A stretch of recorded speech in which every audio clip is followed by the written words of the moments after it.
All right. I am excited to be here today with my new friend, Evan Bogart. Hi.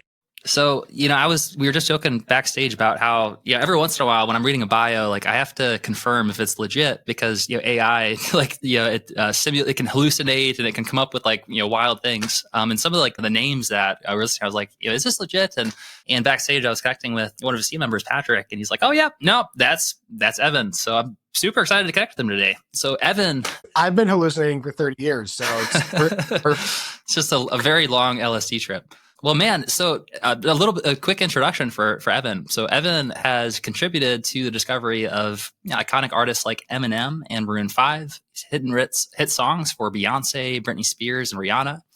He's had to overcome some personal adversity, leading to him co-founding Seeker Music, which offers A&R, artist development, and strategic expertise, and executive producer for Spinning Gold. He chairs the Grammys Songwriters Wing. And in addition to all of this, he's involved in Web3, an animated series and a pop musical. So, man, Evan, you're the real deal. And thank you for taking the time to be on here today to share a little bit about your experience and, from your perspective, where things are headed right now in the music industry. Yeah, I do a lot. I've done a lot. I've really enjoyed this ride. It's been a really awesome journey. And I love music and I love music makers. That's why we're here. Absolutely. So I would love to peel back the onion a little bit and just kind of understand a little bit about it. I'm sure, this is quite a journey that you've been on. And part of this, you discovering, co-founding Seeker Music, mentioned that you had to overcome some adversity to go through that. So I'd be curious to hear a little bit about your backstory and kind of how you were able to collaborate with, artists like Eminem and Maroon 5 and Beyonce and Rihanna, just a couple of amateurish artists. So, I was born to music business royalty somewhat. My dad was kind of like a legend in the 70s. It's mostly synonymous with being the king of disco. He brought disco from the undergrounds and the mainstream, and largely through his artists like Donna Summer and the Village People. He also signed Kiss and Parliament, and before his label Casablanca, and he was running another label before that, the Isley Brothers and Gladys Knight and Bill Withers and Curtis Mayfield, and the list really does go on. But he passed away when I was 4 in 1982. I, virtually no memory of him, personal memory of him. I've seen videos and stories and whatnot. But my mom was also in the music industry. She was a manager. She discovered the group Kiss and brought Kiss to my dad. And that's how they met and fell in love. She got out of the business shortly after I was born in the late 70s to be a mom. And, I kind of grew up on the outskirts of I would say music business adjacent, right? So I knew my parents used to be in the music industry. I knew they had friends who were in the music industry. I didn't really know what that meant, but I knew there was a lot of music in our household. And my older brothers and sisters listened to so many different types of music, as did my mom. And, my dad had signed so many different types of music. It was a very diverse musical household. Lots of concerts, lots of, listen to this new song that came out, really kind of idolizing my brothers and my older sister's music. And that really helped kind of inform me as a kid. And as I got into high school, I found myself becoming both a fan of, again, just as eclectic fan as I grew up in my household, but mostly hip hop and grunge. So it was very kind of and pop music was very much late 80s, early 90s. I would say hip hop, pop, R&B was mostly what I listened to, and then Seattle grunge. And I wanted to be a rapper. I wanted to be a producer. I bought my first drum machine, an SP1200, because I wanted to be DJ Premier. And I bought, Technique turntables and a Newmark mixer that also had a sampling function in it. And I was one of the first kids in my high school making beats and DJing and, rapping, and kind of came up through high school. That's what I wanted to do. I started interning at Interscope in the summer of 1994 in 10th grade. So this technically in 2024 would be my 30th year in the music industry. I have now spent almost 2 times the amount of time in the music industry than out of the music industry in my life. It's about my whole life. I'm 32 right now. Yeah. So, when I was 16, started doing that. And, 30 years later, here I am. I started working in the mailroom when I was 18. I didn't go to college. I went to Interscope Records University, and I tried to get myself signed. And it wasn't really, it was kind of pre-Eminem days, wasn't really a market for what I was bringing. I kind of just settled into being in the mailroom and wanting to be an A&R and kind of following the footsteps of my dad, who I did didn't know, but I knew of him and I knew the legend of him. And I just, probably on a deeper, more like subconscious level that probably made me feel closer to him in some way, to kind of follow in his footsteps, because I didn't really get any of him personally. So this was the closest I could ever really get to him, was kind of follow in his footsteps. So I went on this journey, and I loved music, of course, but I'm saying just subconsciously, it's probably what brought me into that, right? I started working in the mailroom and very quickly got myself promoted into the A&R department, where I A&R'd the first posthumous Tupac album. It was the first record I ever worked on.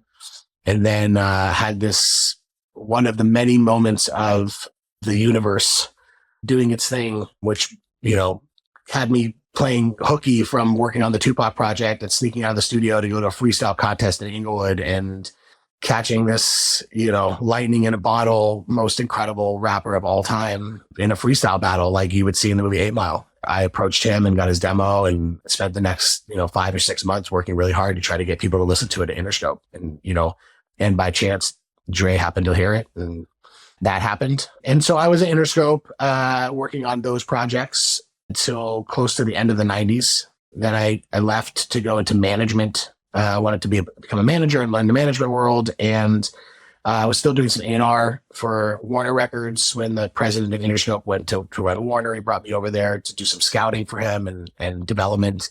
And then in the midst of all that, the adversity you speak of, I found myself really kind of getting, I had a very thriving management business, and then found myself getting caught up in kind of the LA scene in my early mid 20s. And almost impressively, systematically threw away everything. I could almost teach a masterclass on how to lose a guy in 10 days, how to destroy your entire career in a year. Really kind of got caught up in the Hollywood of it all. For those who are just listening, I did air quotes around the word Hollywood, the Hollywood of it all, and found myself living at home again, broke, jobless, clientless, working part-time at a lighting store on Melrose in Los Angeles.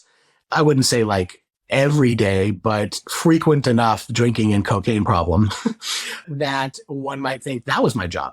But I spent the summer of 2004 it was pretty dark. And the previous couple of years before that were also pretty dark. And I basically, as chance would have it, basically begged for a job working at an agency as an assistant, and really, really thinking about having to start over again. And I started working there. And about 5 months after I started working there, I got sober, which I've been sober now almost, in January, God willing, it'll be 20 years. So yeah, so sobriety has obviously been a huge part of my story. And in sobriety, a few things happened. I started getting really creative, and I started getting really falling in love with music again and not the lifestyle. I signed a couple bands to the agency, or helped sign a couple bands to the agency that I was hip pocketing, baby bands, one of which was a band called Republic, which we now know as One Republic. And I also decided I wanted to put together a girl group. I wanted to create the next TLC, basically. And I auditioned girls, and I got songs from my friends who were writing and producing songs, including the recently aforementioned lead singer of the band One Republic, who was an unknown Ryan Tedder at the time. About 40 songs in, we didn't really have anything that was working as a hit. And, people were going to give me their A songs. But anyway, so basically I ended up having to write the songs myself, having never written pop music in my entire life. And people really, really loved my music. And we ended up trying to get the girls a deal, and people really loved the music more than they loved the girls. Unfortunately, we had to let the girl group go. But the second song that I had written for them several months later became, a number one song globally for Rihanna. It was Rihanna's first hit. It was called SOS. And it was my first cut as a pop writer. And it was this moment of oh, maybe I could do that. As I'm trying to figure out what to do. A&R, manager, lampshade seller. not that, but you know what I mean? And I definitely wasn't considering that. But I did learn a lot about finials that summer. You know what a finial is? Yeah, I learned the things that you screw on the top of lampshades. Oh, I always wondered what those were called. They're called finials, and people get really into the decorative ones. Anyway, whatever. By the way, something I never needed to know. People, they listen to this podcast to learn things, and they're not walking away from this one empty. Yeah, the universe really thought I needed to learn about the world of finial. Anyway, so I ended up writing the song, and then I was kind of faced with oh my God, I'm a year and a half sober. I have this job. now I have this hit song at the same time. Like, what do I do? And, I'm getting pulled by a lot of people. Like, you got to come write more songs. And then my mom, rightfully so, having been in the music industry and being a mom, was like, don't you dare leave your job. About 4 months later, I became really mediocre at both. I would get calls every day like, dude, you need to go in the studio. And finally I got a call from a manager friend who was like, what's it going to take for you to leave the agency? And I said, I don't know. Put me in the studio with Britney Spears. And the next week, I spent the week in Vegas with the guy I did SOS with, JR Rodham, working with Britney on Blackout. And I came back and I quit because that to me was like, that was the sign. I was looking for a sign, as if, by the way, a number one song in 20 countries wasn't the sign. I needed another sign besides that, right? And so I did that, much to my mother's chagrin.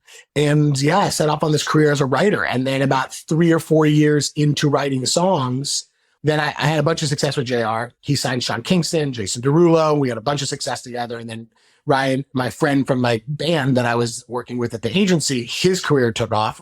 Ryan Tedder and One Republic. And then Ryan and I started writing a lot together, and we always were, but we went on a run together and we wrote, Halo for Beyonce and a bunch of other amazing songs. And then about 3 or 4 years into that run I was on as a writer, I started missing the business side. I missed the A&R side. So I decided to start signing and developing writers and producers and artists, and kind of under my own wing, take them under my own wing as like somebody who had A&R experience, manager experience, who grew up in an artist development household, who wanted to champion other music creators, not just my own creator career. And that's kind of become the through thread for my whole career, which has been kind of like the music creator, the songwriter who champions other songwriters, right? The music creator who champions other music creators. That's really, really what I feel like is my purpose, to create great music, but also to really support and champion and help other people create great music. Sometimes even more so than me creating great music. And that led me to Seeker eventually. But I spent the next 10 years working and developing and having some really great success, both as a songwriter and as somebody who was signing artists and producers and songwriters, records and publishing, and really kind of developing these small little businesses and partnerships with other music creators. Going into 2019, I kind of was like ready for a new challenge. To be honest, I was bored. I was just kind of like, I feel like I'm doing the same thing every year now. Like, what's next? Like, I feel like I've done so many different things. I really found what my purpose is, but I'm not able to like put my purpose to use on a bigger scale. Like, how do I help more people? How do I affect more people's lives? And how do I celebrate music in a bigger way? I didn't know the answer, but I started meeting with everybody and just kind of sharing how I felt, what I felt like I was good at, and to see if there was a fit with, major publishers, indie companies, management companies, just trying to figure out like where the next fit was for me. Again, as fate would have it, it's a very big through line of my life. I feel like the universe brings me what I need when I need it. And I met these investors from the UK who basically said, we want to build the next great independent music company from the ground up. I said, I have no idea. I don't know anything about buying catalogs. They said, we don't just want to buy catalogs. This was, pre the catalog boom of 2021. They're like, we want to build a company that's creatively led, that would know what to do with the catalogs, but it is also developing and signing songwriters and producers and artists. And several people have said to speak to you. And so we just kind of got to know each other while I was meeting with other people. And in January 2020, we decided to go into business together and build Seeker, which was going to be a publishing and record company, independently funded, independently run, that was going to encompass signing and developing and creating music, which is my bread and butter, and encompass acquiring and investing in older catalogs and championing those songs and breathing life into those songs and being able to celebrate music that had already been released. And that was really exciting to me to think about taking on that challenge. And I say challenge because largely going into it, I didn't really know the finance side of publishing. I didn't know the finance side of the business. That's not where I came up. I came up in the A&R departments, and it wasn't like I was exposed to that. And I certainly didn't go to school for that. So when COVID happened, the creative side of the business really kind of shut down for most of 2020. Between COVID, between global unrest, there was a lot of distractions, and a lot of the creative friends of mine and a lot of creators found it really hard to be creative, and especially over Zoom, which there's just no vibe. Not that, I know we're talking about this, but There's a vibe. We're here. on Riverside, completely different. Total vibe. But on Zoom, no vibe. It was really hard to kind of create music from the ground up, for me at least, and for a lot of other people. And so I really used 2020 to learn finance and to learn the catalog side of the business and to upskill, And I felt like, at that time, what was this, 4 years ago, 41 years old? When do you get a chance to build something from scratch and learn a completely new skill set? I mean, I just felt so grateful and so fortunate to have this opportunity, and then found I was good at it. Just like I found I was good at songwriting, and I had no idea. Like, it just seemed like I had a knack for it and understanding for it. And so I set up to build this company, Seeker, which I, as a songwriter CEO, bring a lot of things that are unique to me and unique to music creators to the company, as far as strategy and business plan, as far as morals, ethics, the way we like to do business, as far as, what's important to us, what we look at, whether it's a catalog or a writer. Like, we really prioritize passion and we prioritize art and not the other way around. And I think the other way around, the business side first. I think it really sets us apart from a lot of the other companies that seem to do somewhat similar things. And so I'm just having really fun kind of building this company that I've been honestly thinking about since I was 16 years old in the mailroom at Interscope. I didn't know what the company was, but I knew one day I'd have it. And I knew one day I'd have a perspective, and that was all my own. And this journey that I went on helped me create that perspective. It was an insane journey, but I wouldn't change a thing. You asked, so I tried to give it to you in the most condensed way possible. I don't know how to tell the whole story without telling the whole story, Yeah, I mean, it's incredible. Thank you for sharing. And what I appreciate about the story you just shared was just how, honest you were about all the ups and the downs. And yeah, I think one of my personal questions for you is just as someone who has experienced like very high highs and very low lows, and now having the perspective to sort of have experienced both of those, I think that gives you a unique perspective. My guess is that's part of where the name Seeker Music comes from. So I'm curious, having experienced that wide variety of ups and downs, what can you share in terms of someone who's listening to this right now who's trying to figure it out, and maybe they're in the ups or maybe they're in the downs right now, and they're trying to to kind of get connected with their purpose in life? What's your main message that you would give to yourself if you were just going back to when you were in your darkest moment?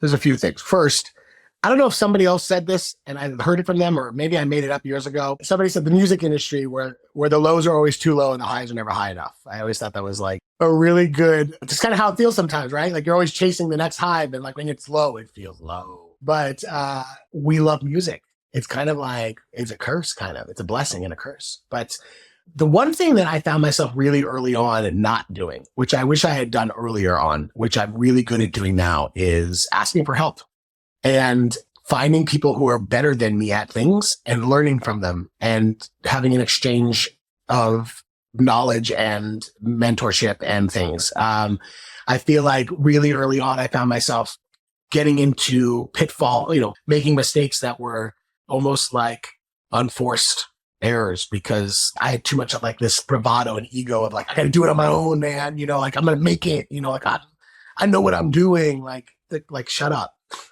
Like, I say this to songwriters too. Like, when you go into a room, like, someone else is better than you at something, like, learn from them, right? I've learned to ask for help, and I've learned to listen, and I've learned to grow, let myself grow, especially through the dark times. That is the best time to grow and to learn more about yourself, and really be honest with yourself about what you don't know, what you're not good at, is really important. And then going out and finding people who are better than you at that and learning from them. And then, going online and reading and learning, and just, it's a great time for you to grow. I wouldn't say that like when I was bored was a dark time in my career, but I definitely was uncertain about my future, because I just didn't think it was sustainable for me to continue what I was doing, writing songs all year long and developing writers, discovering writers once in a while in the smaller fashion I was doing. I didn't think I could do that into my 50s. I didn't think that was something I could sustain. And I also just didn't feel like fulfilled enough. But I'll use that as an example, even though it wasn't a dark time, because at that point I started asking people, this is kind of what I'm feeling like, and this is what I'd like to do. What do you think? And like really kind of mining other people and learning and reading and trying to figure out what else is going on in the industry. And I think I think a lot of people close themselves off because it's a insecurity to think that they have to be tough. They have to be hard. And I think being vulnerable allows you to evolve. So I think it's more about listening. I'm like, every time I say that, I'm like, but you're talking right now. I think it's more about listening and learning and growing, especially when you feel like you've hit a wall. I've made a career out of pivoting. Once you do it, you know you could always do it. So I'm never like, if like whatever this journey's on right now ended tomorrow, I'd figure it out. I don't know how long it would take, but I know I would, and it's like, because I've done it. I've done it several times, but it's never too late to start again. You just have to be patient and you have to do the work and you have to be open to growing as a person and as a business person. Man, that's so good. First of all, I want to say just you have full permission to speak to your heart's content on this podcast. Like I'm asking the questions because what you're sharing is just so valuable and so gold. And for me personally, extremely inspirational to kind of hearing your journey and hearing your story. So thank you for sharing openly. Yeah, of course. I'm an open book. Yeah, and it sounds like what you're saying is that one of the biggest lessons that you've learned through the ups and through the downs is how important it is to be open and learning how to ask for help when you need it. And it certainly seems like there's like a universal nature to like, the quote, ask and ye shall receive. And in order to be able to ask, to be able to receive, like it requires that you acknowledge that you don't know, which is like the anti-ego. Like the ego is like, I want to know everything. But it's like asking, sort of, you have to acknowledge the fact that like maybe I don't know, and I can learn and I can grow. So gosh, I mean, that's an extremely valuable mindset to be able to approach it from. It's also a scary mindset to approach that from. I feel like it's so much easier to just say than to practice, but I promise you it's the better path than just running into a buzzsaw over and over again. Actually, I've tried also, by the way. It's not pleasant. Yeah, I feel like this might connect because I'm also curious about the name Seeker Music and kind of where that comes from. But what comes to mind right now, and this is some interesting territory to get into. But I think this is fundamental. This is what we're like. What are we here for as humans? But that's a quote: "Be still and know that I am God." And look, I mean, God. Like this isn't a religious podcast, but in like meditation, there's sort of this. There's something remarkable that happens when you actually are completely still. And it seems like what you're pointing to right now is sort of this state through which like you're able to ask questions. And it is like a state of not knowing, and it's scary, but it's also like, it's part of the great mystery that we're all exploring here. So I guess I'm curious with Seeker Music, where that came from. When I was so I got together with these investors from the UK, and they had this consultant that worked for them named Ruby. And I knew her from some other stuff that we had done in the music industry or tangentially around the music industry. And so it was kind of like a friendly face, but she was consulting for them. And I knew that I felt like this was like this next chapter of my journey. And I'd started thinking about the names, but I hadn't really like spent too much time on like what it would be yet. And it was like a 10-hour day in this boardroom where we sketched out what this company would look like. And it was the first like break that we took, like an hour and a half in. Like she leans over to me and she says, "Hey, I got an idea for the name."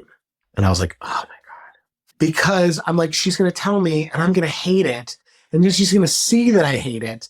And she's going to see it on my face. And how am I going to get out of this? Like this dread, like just filled me all over.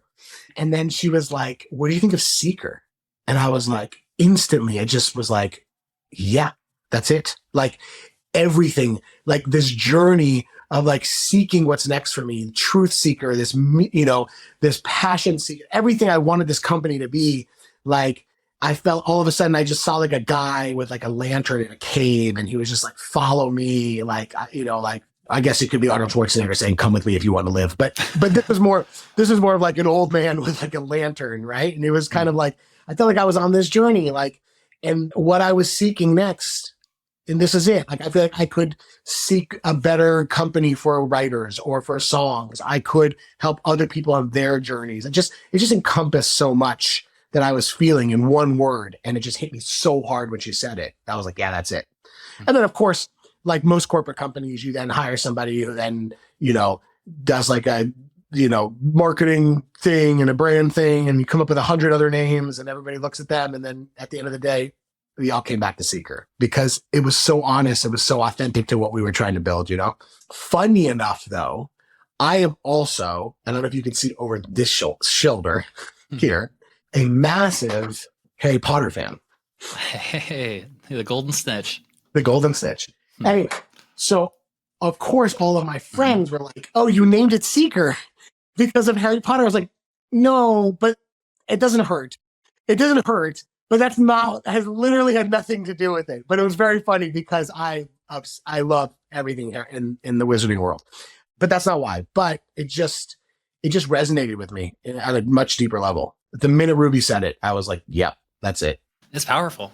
Yeah, it certainly does seem like a through line based on your story that you shared. Having experienced this journey now with the ups and the downs, and also just like, you know, rubbing shoulders and being a part of so many revolutions, you know, in our culture as it relates to music and kind of witnessing those. Yeah, I'm curious to hear your perspective on, you know, there are a lot of artists who are listening to this right now. You know, they're independent artists and they're looking to, you know, be able to reach more people with their music and be able to express themselves. And, you know, and I'm curious from your experience, if you have any recommendations in terms of like certain patterns that you noticed between the artists that I'm sure you've rubbed shoulders with a lot of artists who were the exact opposite, where they maybe they struggled and they tried so hard and couldn't get anywhere. And then you witness these lightning in a bottle moments and these, you know, moments of iconic history. I'm curious what, from your perspective, what do you see as some of those big differentiators between the two different paths? That's a really interesting question. I mean, to some extent, some of these artists that I've been around had something that you can't actually put your finger on, right? I mean, like, I don't know, people call it like the it factor or the X factor, whatever it is, right? I think whatever that is like, I always said that's like some sort of magic pixie dust with a drop of narcissism.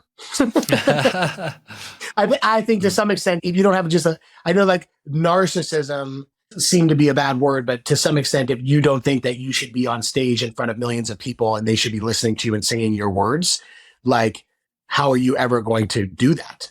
And to be able to think that you should be the person standing on stage and dude, it's kind of a narcissistic thought. and it's right. And it's a little bit like, I'm the center of attention. Wait, literally, I am the center of attention. Like I am on stage and millions of people are watching me. Center of attention. Right. And so there is a little bit of that. I think it's easier for me to tell you about the ones that didn't make it. Because I think a lot of it was what I talked about earlier, which was the inability to be open to growth and be open to help. And what that resulted in was a lot of self-sabotage, a lot of fear of success, and a lot of not being balanced and not really being grounded and having some sort of peace of mind about what they wanted to do. And then I think another part of it that I think actually, when I think more about it, that they didn't have, but that the other ones did have always, is a real perspective, like a real understanding of like, this is the music I want to make. These are the people that I want to make music for. This is what I want to make you feel. Like, I know what I want to make people feel, and I don't give a shit if people like it or not, because I'm going to do it anyway.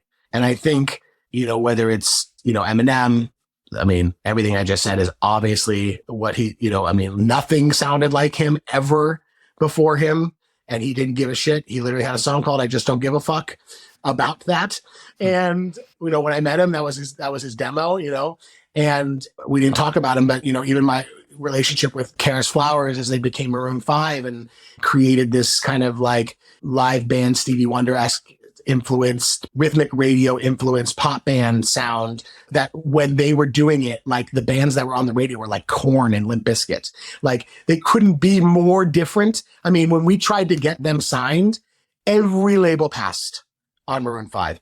Every label passed except for one label, a small label called Octone Records, a guy named James Diener, who took a chance because he saw it, because they sounded literally the opposite of everything that was actually working at the time. Right. I'm not saying that's why he signed it. He thought the songs were great and Adam was a star and the band was going to be amazing, but they were literally doing what they wanted to do. And they had this perspective. Now, it wasn't like, and they were also, you know, this Adam was writing from experience in this relationship he had been with Jane, songs about Jane. And so, you know, you could hear the emotion in songs like Secrets and Harder to Breathe. And like, you could really feel like he was actually feeling that. And, but again, that Sunday mornings, that Stevie Wonder-esque, you know, rhythmic radio sounding pop band was like rap rock was, was like dominating the radio waves, right? So it was like, what? These guys are like pussies. You know what I mean? Like, that's what labels said to us. Literally those words, right? Like, Wow. like how are these guys going to compete? One label famously, literally, I heard the president of the label say to the owner of the label, "These guys are just a Jamiroquai ripoff. Let's leave." And they walked out of the showcase, But, it's conviction and the belief in what you're doing that you believe in, and what you want, story you want to tell. You have a point of view and a perspective, and what kind of emotion you want people to feel. And that's what you're going to do no matter what. And whether you fail or succeed doing it, and however long it takes you, it doesn't matter, because that's the music you love, and that's the music you write, and that's the artist you are. And I think whether it's M, or it's Maroon 5 or One Republic, or so many other people that I've worked with over, I developed this writer producer, Ricky Reed, and he signed Lizzo, and Lizzo is that too, right? Like she's that, and it's all that, And so I think that those are the ones that stand out to me. I think a lot of the times that people have not been successful is that they've been unsure of themselves, and they've run away from taking a stand, and they've tried to change their sound to sound like what everybody else is doing because it's successful, or chase something that's already successful, and like know who you are, right? And know who your fans are and who you want to talk to. I think those are important things that set apart the people that have career artists. Holy cow, man. I've literally got goosebumps several times this year to sharing that. Really fun conversation. I've inspired myself. I feel inspired. Yeah, you made it happen. So, for anyone that's listening to this right now who is also feeling inspired, and they are interested in what you're doing with Seeker Music, and they think that they actually might be a candidate for something that you're looking for, a good fit. I'm curious, who would be in your mind kind of like the ideal, perfect candidate for what you're doing, and how can they connect more? Yeah, I mean, obviously our website, seekermusic.com, with our socials, there's email addresses and, ways to reach out to us where we get back to everybody. We love hearing from people. We listen to everything. I have a full A&R team. We're super open. Find me on Instagram, DM me. I go through all that stuff, I think that like a lot of what I just said, as far as the artist side, and we have a label as well, at Seeker. It's called Music is Fun because, sometimes people forget. So we wanted to name the label. We look for artists that have the same thing, right? Like that they're bringing something super personal and authentic to who they are. That doesn't mean it has to be like emotional and sad. It could be completely irreverent and outrageous because that's who they are, because that's the party they want to start, And I think that I'm looking for artists that really bring something unique and something that's personal and have a vision for themselves bigger than a hit song. They want to build a world, and they want to build a community, and they want a fandom, and they want to bring the world into it, and they want people to understand them, and they want to make people feel something. So I think artists wise I think songwriter, producer wise, not too dissimilar, right? Like I want to know that like, these are the artists you want to work with, and here's why you're different from everyone out there. I mean, I'm always turned off when somebody's like, I'm like, well, like whose career do you want to have? And they're like Julia Michaels or Lauv or something like that. I'm like, there already is a Julia Michaels and a Lauv. Like, I don't know. It just doesn't tell me anything about you, right? Like, tell me I want to be like John Bellion meets, Steve Jobs. I'm like, okay, what does that mean? You know what I mean? I'm just saying, right? Like, come with a different thing and say, I want to be the guy that, that conquers this world of music, and I'm doing it in a different way, and this is why. And so I'm always looking for something that we can create a brand and a story and a community and a world around things, because to me, those are the things that last longer.